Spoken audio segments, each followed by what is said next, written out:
Yan, nandito tayo sa isang location ni Ma'am Grace. Mas maganda na naman dito. Yan si Mate, kapag natin si Mate, pala may SL8 din siya. Rolando, yan no? Grabe na yun. Tatlong uhay. Mapupuno. Yung kwan ito. Yeah, yung 5 uhay nito, mapupuno yung tasa ng kwan. Kape. Isang tasa. Yung sabihin na natin 10 ganun lang, mapupuno. Sa lalaki ng butil, ito yung power sa SL variety. Ang lalaki ng butil. Grabe. Ayan, oh. Ayan po, kasama namin si Sir sa taga-Islak. Grabe, Ma'am Grace, ito ang mo. Power yung protocol mo. Ayan.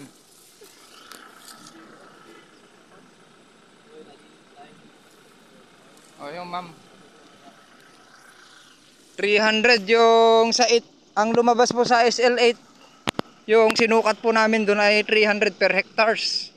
Yung nandun sa location doon. Ito, titagnan natin kung ilan yung lalabas per hectares. Yung inani doon sa area na 115, may average na 60 kaban. Ang lumalabas per hectares na ay 300. Ito SL39, tingnan natin yung ilalabas po nito. Yan, kasama natin yung taga Islak. Ayan. Grabe, oh. Ayan. Pag tinansya natin to, aabot ito ng 500 na butil. Meron. Tapos, yung laki ng butil ay times 2 to times 3 sa inbreed. Yung busog niya. Guwapo gamit SL39 nyo. Okay, sharing mga ka-agritibid. Ayan, pinakita ko na sa inyo yung actual na palay ni Madam Grace from UK. Ayan. Hanggang batok, sumagad. Sa protocol niya. Tapos ang maganda dito, buhay pa yung plug lip shape, sumagad na. Hindi siya yung naging dayami. Ang lalaki. Easy 300. Wala na sa 200 po dito na pinapangarap natin sa 10 tons. Wala na kung itong variety ng mga ganito na bigyan po natin ng magandang management, sapat na sustansya. Tapos yung protocol ng may-ari po dito ay nasunod. Tapos ang ganda ng binhi, quality seeds. May katangian na maraming bilang. Yung butil, umaabot yan ng 400 to 500. Sigurado po yan kasi minsan nagbibilang ako sa 10 inches. Umaabot ng 400. Kaya pag pumunta sa 12 inches yan, isang feet ay umaabot yan sa 500. Tapos may katangian siya na malalaki yung butil. Bumubukol siya. Ayan. Yun yung palagi kong sinasabi. Pag mayroon yung pulse smooth dyan, yung tinutubuan ng mycelia, pag mapipilitin nung butil, yung balat ng kung na ibubuka, pag naarawan yon, tapos nainitan, yung humidity level 70 to 90% humidity level, papalo yan, ay tutubuan ng mycelia. Yun. Sign yun ng mga matatanda noon na pag nakakita ng pulse smooth ay malakas yung ani. Yun yung kanila, pero sa deeper na pag-aaral, yun yung explanation natin doon. Yung bumubuka, high nitrogen, tapos bumuka. Sa humidity level at temperature bumagsak, kaya tutubuan ng ganun. Sign na malakas yung ani ng palay. Okay, sharing is caring. Nandito po yung naka-field po dito sa bukid ni Ma'am Grace. Yan, si Sir Ginod na lang, yung Facebook niya, Dio Felipe. Yan. Yung sinukat niya, ayan, yun yung sinukat niya, yung lumabas dito na 115 kasi yung inani po dito sa area. Yan lang yung ani. Ayan, actual natin. Mayroon siyang pinang GPS mapping. Ayan, yung area. Tapos yung average kasi dito ay 60. Average kayo yung ipakompute natin sa kanya. Yung lalabas, 115 bags times 60 average.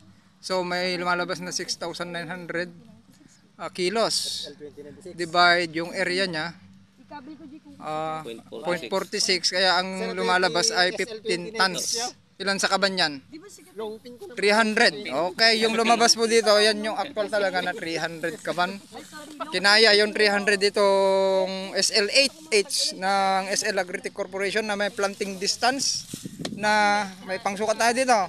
Yan, para makita natin. Para makita natin, i-actual natin para yung mga farmers dyan na namimiluso po. Ayan, 15, 25 by 25.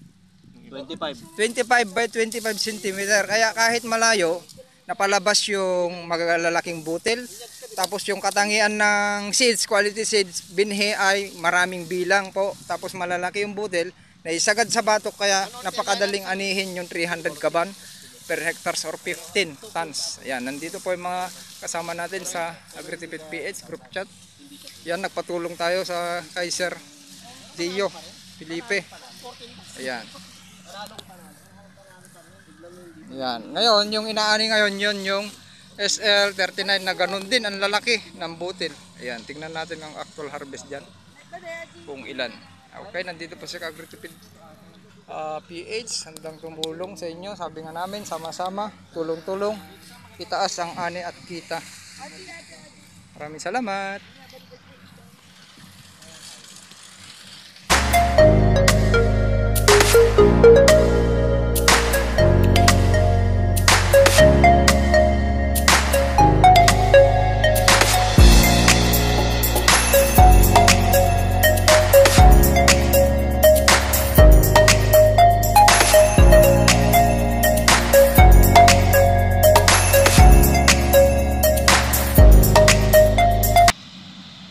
Ayan po, inaani itong SL39 ng SL Agritech Corporation. Yung naka-assign po dito ay si Sir Ginod. Ayun, si Sir Ginod. Yung naka-assign po dito sa area. Dito, kontakin nyo lang. Grabe yung SL39. Ayan. Ayan po, yung SL39. Ang lalaki. Giant. Yung height po nito ay umabot sa hanggang dibdib.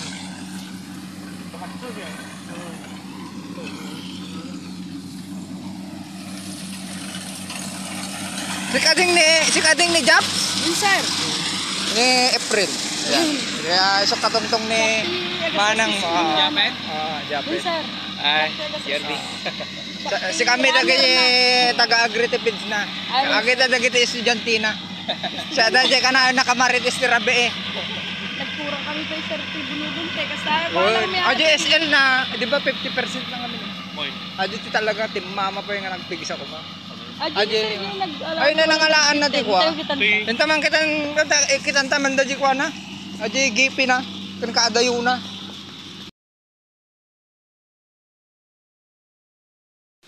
Ito i-report tayo. Sigad ni. Ito pa yung SL39. Madi kung kami nabusog. nabusog lang ako. Nabusog. SL39 po ito. Sagad. Sa Ma'am Gracia po ito. Adi na parwar di 115. Ayo di banda jay. Sige. Parwar na. 6,000. Okay. Pag times 2. Ito yung uhay ng SL39 ko.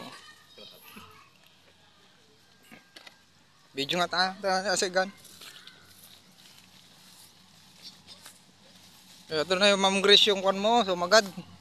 Sumagad sa kwan yung protocol mo, power. Yung protocol ni Ma'am Grace, sumagad. SL39. Oo. Sumagad. Tapos ang bubusog, lulusog.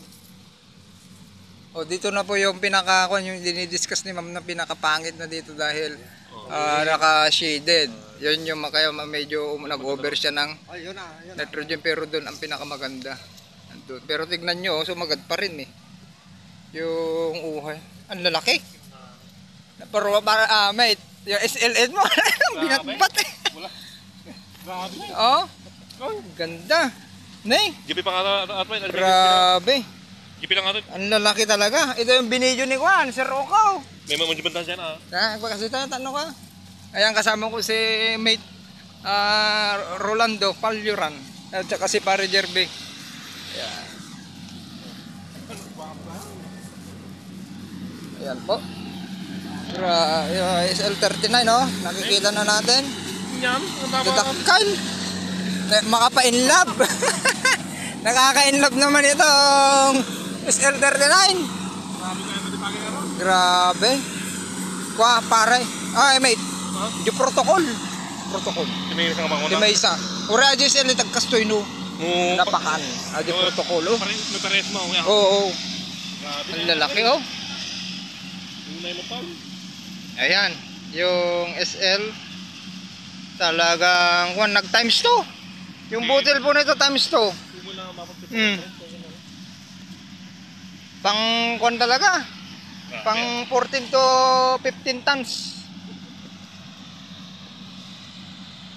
Ayan po, inaani itong SL39 ng SL Agritech Corporation. Naka-assign po dito ay si Sir Ginod. Ayun, si Sir Ginod.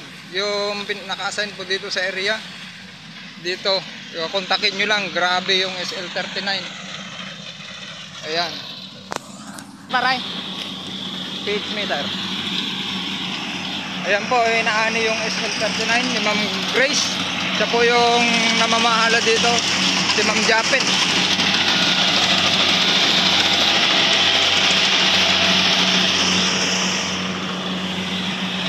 Ayan, Mama. Ayan, no, nakasandal pa tayo pero ang ganda. Dagsan. Nagdagsan, mate. Katapakan ko na 50 to 60 kilos. Nagdadagsan. Oh. Oh, ayan. Ang lalaking tao yan, 5'8". 5'9". Dagsan. Nakita na di ko. Kita na di. May titignan tayo. Dodokumento natin yung kung saan inani yung SL 815 kaban na may average na 60 kilos. Atoy lang? Ay, naitambak na, ma'am. Aji lang ito. AJN na kalapad na. Hanggang ito lang sa radyo. Hanga ato, hanga mamin. Ato lang, ata lang na siya. Atoy lang nangapay ng J100 kwa? 115. 115! Pang-order ko to! 115 natin. 115! Ato yung gano'n siya? Atoy lang, atoy na itambak na na eh! Ata lang na Aji. Ato lang na dito.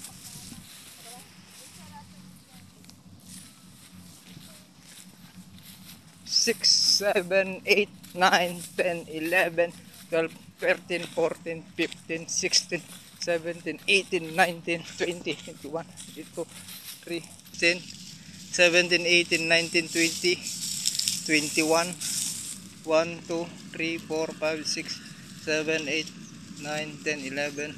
Alos 25. 25. Nalawa. Oh, naglawa. Ipupos muna natin. Alam mo yung metro. Tignan natin yung espasyo kung ilan yung inabot.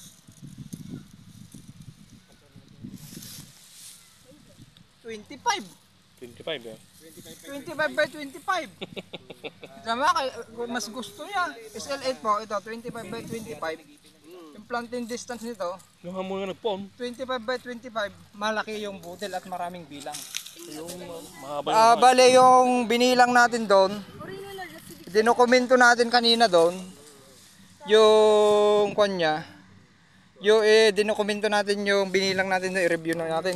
Ang nabibilang ko doon sa 1 by 1 square meter ay may nag-average lang siya ng 12 to 15. So kaya yung nagdala po doon, yung SL variety kasi may katangian siya na maraming bilang, tapos malalaki yung butil. Kaya naisagad hanggang batok, kaya niya yung mapalabas yung ganong karami. Oh, na-dryan, madi kaya di ko. Ay. I-on mo mga pare. Mag-pH meter nga tayo dun sa medyo basa pa. Ito man pare. Ayan. I-on nga natin dito. Kung ano, may lumot pa. Pitch tayo. PG, Pami, Ramon, 66. Oo, 5. Mem, Adi, sir, Sabo. 130. Okay. Oh, congrats Ma'am Gracia. Ayan, compute natin mamaya yung hinakbang ko doon. Naka-record naman dito. Kukumputin natin yung sukat nito, yung pinaganihan ng 115 kaban na may 60 na average. Para lalabas yung at least na-analyze na ng mga agritipids. Nandito rin si Sir, taga-SL. Sir Ginod. Ayan, yung mga mag-order po ng binhi nandito si Sir Ginod. Pilipis sa SL, grabe yung butil ng SL. Lalo SL30 na, no? Magta-times 2. Kung sa inbreed lang, times 3. Yung size nung isang butil, times 3 sa inbreed. Yung kanya, yung laki ng butil. Kaya doon niya kukunin kung nabuo natin yung batok talaga, halos buo na. Walang ipa yung batok, malakas kahit malayo yung pagkatanim. Or kunti sowe, mapapalabas talaga yung madali lang 200 ani, kaya sobra-sobra na